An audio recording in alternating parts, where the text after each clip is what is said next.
Hello everybody! Welcome to my channel. Ano ba ang itsura ng mamad?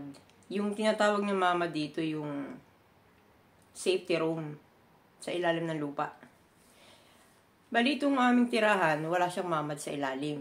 Kailangan pa naming bumaba at lumakad sa may likuran, papunta doon sa may malapit sa may basurahan, nandun yung mamad. Nasa ikalimang palapag po kami, pero madali lang bumaba doon. Kasi kapag nagserena, within 10 minutes, mag-i-stay ka lang sa safety area. Dapat nasa safety area ka na. Kasi may sasabog niya sa taas. Nilakad ko siya kanina. Umabot siya ng mga kulang-kulang 4 minutes o 3. Yung layo.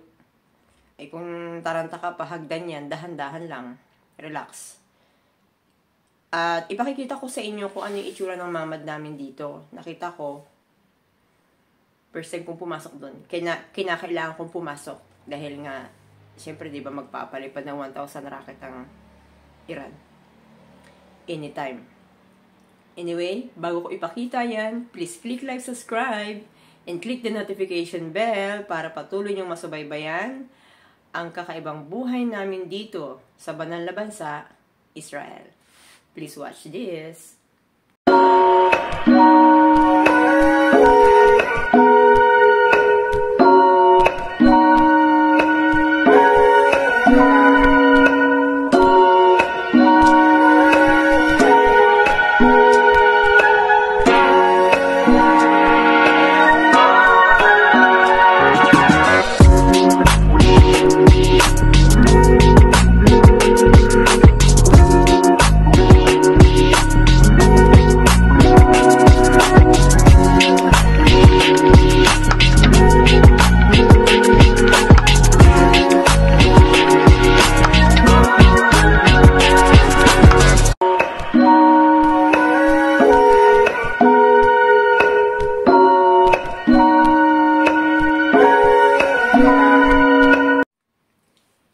Yung mamad po ay isang parang bahay na rin siya na nasa ilalim ng lupa. Bali, hindi ganong kalalim. Ang itaas niya ay lupa pa rin. Kumbaga, kung nabagsakan ng rocket yung ibabaw ng lupa, tumusok doon, aabutin ka kung nasa gitna ka nung nasa loob ng mamad. Para kang isang nasa container van na ibinaon, ganun yung loob ng mamad. Meron pang mga inner na taguan sa loob at may CR sa taas. Yung sa lugar namin, may 4 na CR and then sa may pababa, parang 11 palapag yata yun ba? 11 hagdan pala, I'm sorry. 11 stair, I'm sorry, hagdan. 11 stair pababa at bagong marating yung pinakasahig. And then may pinakantaguan na 3. Yun, in case na kailangan namin pumunta doon kami pupunta. Nung una kong punta doon, mabaho, pero ngayon hindi na. Pero ang daming parang mga tambak-tambak, parang gusto kong linisin. Ang sarap linisin. And then, chinek ko kung may gripo, kasi mahalaga may water. May gripo naman, kaso andun sa taas, aakit ka pa. Mas safe sa pinakababa. Anyway, ipakikita ko sa inyo. Panoorin po nyo.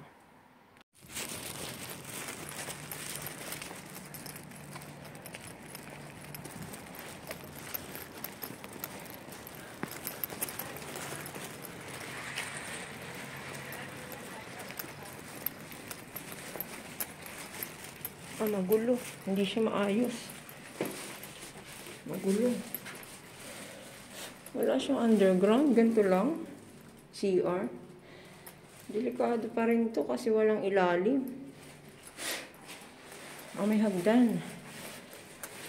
Madumi, hindi malinis. Subukan kong pasukin to.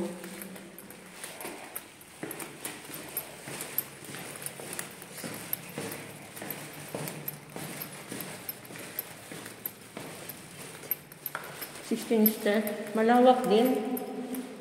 Malawak din siya. Pero ang totoo nito, ang itaas nito, lupa. Ay kung tumusok yung rocket dito, kailangan nakagilid ka sa pader.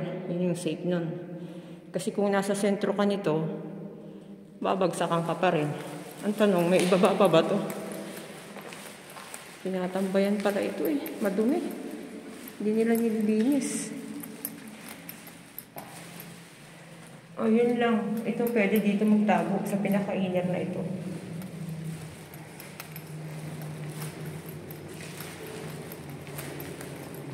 Lalabas na ako. Ayun, may inner siya. May parang taguan pa na loob. 3 ang taguan. Bukod pa dun. May ilaw naman, mataas. Wala dun sa 5th floor. Kailangan makababa kami sa loob ng 10 minuto kundi sasabog na yun sa ere. Kaya akit bababa pa kami. Makalat, dapat nililinis ito. Hindi nga natambakan. Ito may inner din dito, may CR. May CR siya. Ang CR niya 4. Madumi, hindi nililinis. May tubig pa dito in case na nauhaw ako. Meron. Dapat pinalilinis nila to. Ano ba to? Pwede na yan. Mahalaga, ligtas. Yan. Yan ang bahay namin. Sa 5th floor.